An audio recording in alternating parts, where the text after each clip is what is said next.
দেখুন, বাংলায় পরিবর্তন হয়েছে। 15 বছর তৃণমূল কংগ্রেস সরকার এই বাংলায় ক্ষমতায় থাকার পরে 2026-এ বিজেপি ক্ষমতায় এসছে। এই তৃণমূলের যে ক্ষমতা থেকে চলে যাওয়া, এর পিছনে রাজনৈতিক বিশ্লেষকরা মোটামুটি দু তিনটি কারণকে সামনে রাখছেন। একদম দলের উপর তলায় যারা বসে আছেন, অভিষেক বন্দ্যোপাধ্যায়, মমতা বন্দ্যোপাধ্যায়ের সঙ্গে দলের নিচু তলার বুথ লেভেলের কর্মীদের যেই যোগাযোগ, সেই যোগাযোগ অত্যন্ত বেশি ওই আইপ্যাক নির্ভর হয়ে গিয়েছিল। এটা তৃণমূল কংগ্রেসের দলের ভরাডুবির অন্যতম প্রধান কারণ। আরেকটি প্রধান কারণ কি হিসাবে কি উঠে আসছে অভয়া কাণ্ড। পাশাপাশি কিছু সংখ্যক মানুষজন মনে করছেন এই পশ্চিমবঙ্গে চাকরি দুর্নীতি, এটা একটা কারণ। আর সব থেকে বেশি যেটা মনে করা হচ্ছে সেটা হচ্ছে অ্যান্টি ইনকামবেন্সি, অর্থাৎ প্রতিষ্ঠান বিরোধিতা। দীর্ঘ 15 বছর তৃণমূল কংগ্রেস ক্ষমতায় ছিল, ফলে সরকার বিরোধী একটা মতামত তৈরি হয়েছিল। 2024-এও তৃণমূল কংগ্রেস ব্যাপক সাফল্য পায়, 29টি লোকসভার আসন পায়, কিন্তু দেখা যায় 2 বছরের মধ্যেই ভরাডুবি ঘটল। এবার অনেকেই আছেন যারা বলবেন যে না, 41% তো ভোট তৃণমূল কংগ্রেস পেয়েছে, কিন্তু 48 থেকে 41-এ নেমে আসা 7% ভোট কমা অত্যন্ত গুরুত্বপূর্ণ বিষয়, অন্ততপক্ষে ভোটের রাজনীতির ক্ষেত্রে।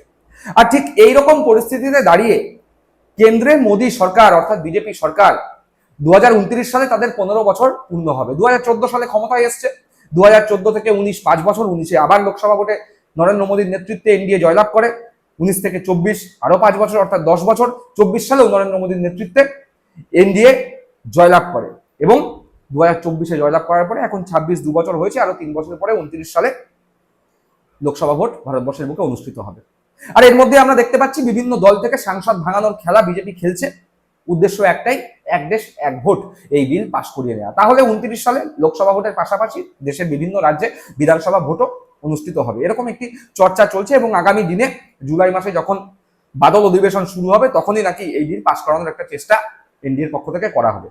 কিন্তু ধরে নিন, অ্যান্টি ইনকামবেন্সি যেরকম তৃণমূল কংগ্রেসের বিরুদ্ধে কাজ করেছে, বেকারত্ব ইস্যু যেমন তৃণমূল কংগ্রেসের বিরুদ্ধে কাজ করেছে, একই রকম ভাবে অ্যান্টি ইনকামবেন্সি, বেকারত্ব ইস্যু, দেশ জুড়ে বিভিন্ন জায়গায় নারী নির্যাতন, মণিপুরের ঘটনা, এরকম নানান ইস্যু, এই ইস্যুগুলোকে সামনে রেখে যদি নরেন্দ্র মোদী সরকার বা বিজেপি সরকারের 2029 সালে পতন ঘটে, তাহলে সেক্ষেত্রে পশ্চিমবঙ্গের রাজ্য রাজনীতিতে কি প্রভাব পড়বে? বলাই বাহুল্য, বিজেপি ক্ষমতায় এসছে, এখনো পর্যন্ত বাংলার মানুষজন সে যতই তৃণমূল কংগ্রেস বলুক না কেন যে ভোট চুরি হয়েছে, গণনায় কারচুপি হয়েছে, এরকম অভিযোগ আছে, কিন্তু তারপরেও বাংলার 45% মানুষজন বিজেপিকে ভোট দিয়েছে।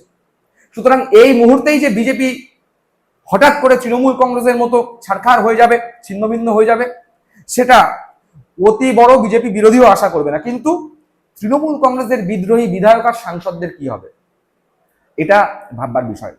একবার ভেবে দেখুন যে এই তৃণমূল কংগ্রেসের বিরোধী বা বিদ্রোহী যে সমস্ত বিধায়করা রয়েছে, ঋতব্রতপন্থী বিধায়করা রয়েছে, 29 সালে কেন্দ্রে যদি বিজেপির ক্ষমতা চলে যায়, সেক্ষেত্রে তারা কি করবে? তারা কি বাংলার বিধানসভায় বিরোধী হিসাবে থাকবে? বিরোধী হিসাবে থাকলে তাদের মূল্য কে দেবে?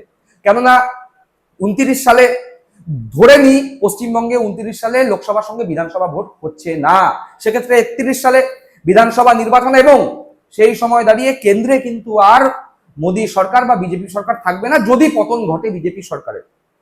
সেক্ষেত্রে এই যেই 62-65 জন বিধায়ক ঋতব্রতপন্থী হয়েছেন, তারা কি করবেন? তারা না পারবেন মানুষের কাছে যেতে, না গিয়ে বলতে পারবেন যে না, আমরা বিজেপির বিরোধিতা করছি, শুভেন্দু অধিকারীর বিরোধিতা করছি, সেই মুখ তাদের নেই। আবার না পারবেন মমতা বন্দ্যোপাধ্যায়ের কাছে আসতে, ক্ষমা ঘেন্না করে দলে ফিরিয়ে নেওয়ার অনুরোধ জানাতে। না ঘটকা না ঘাটকা হয়ে রাস্তায় ঘুরে বেড়ানো ছাড়া তাদের আর কোনো উপায় থাকবে না।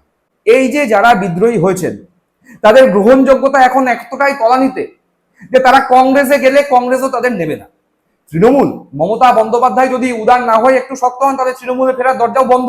এবং বিজেপিতে যদি তারা ফেরত আসার চেষ্টা করেন বা বিজেপিতে যদি মিলে যাওয়ার চেষ্টা করেন, সেক্ষেত্রে বিজেপির নিচু তলার কর্মীদের একটা বিক্ষোভ ইতিমধ্যেই আমরা দেখতে পেয়েছি তৃণমূলের 3 প্রাক্তন সাংসদকে যোগদান করানো নিয়ে। সুতরাং এদের জন্য সমস্ত রাজনৈতিক দলের দরজা বন্ধ হয়ে যাবে।